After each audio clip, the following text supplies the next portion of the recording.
And joining us now is Selina Wang once again. Selina, we heard Ian Panel say that it seems to be once again the credit of President Trump that he was able to get this deal over the finish line. What are you hearing from your sources? Well, we know that the president has played a very personal role in all of these negotiations, putting a significant amount of pressure on Israel's Prime Minister Benjamin Netanyahu to agree to this deal. And I want to read to you, actually, I'm just getting some information from a senior White House official on the timing on all of this.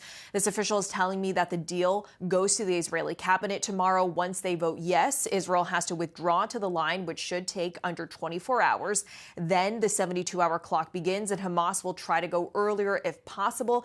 This White House official telling me that their assessment is that the hostages will begin getting released on Monday. So this is all moving pretty quickly. We know that the president, from his social media post, said that this plan means all the hostages will be released very soon. Israel will withdraw their troops to the agreed upon line, saying all the parties will be treated fairly. So we're now getting a little bit more of a timeline on all of that, Lindsay. But as you've been talking about with Ian and the other experts over the last hour, still big questions remaining about what happens after these initial days, these initial weeks, about the long-term plan. Certainly, that looms large.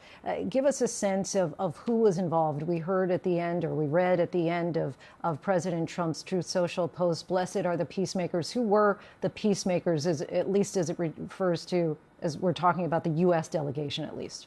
Yeah, well, first of all, the president has given thanks to the mediators, which includes Qatar, Egypt, and Turkey. When it comes to the U.S. delegation, Steve Witkoff, the special envoy, he's in the region, along with Jared Kushner, who is the president's son-in-law and the president's former advisor in the region. So they've been playing a critical role there in those talks with those mediators.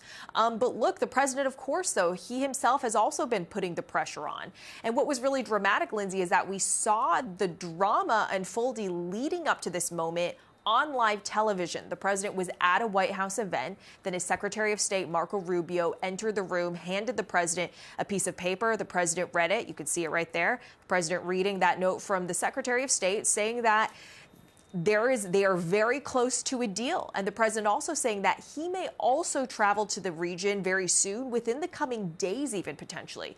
But look, the president today, he did not touch on those thornier issues, including the process for disarming Hamas, the future governing structure of Gaza. All of that still unclear. What we're hearing from U.S. officials, though, is that the negotiations have really been focused on these next few days, these next few weeks. And reports from the White House now that hostage release could begin as early as Monday.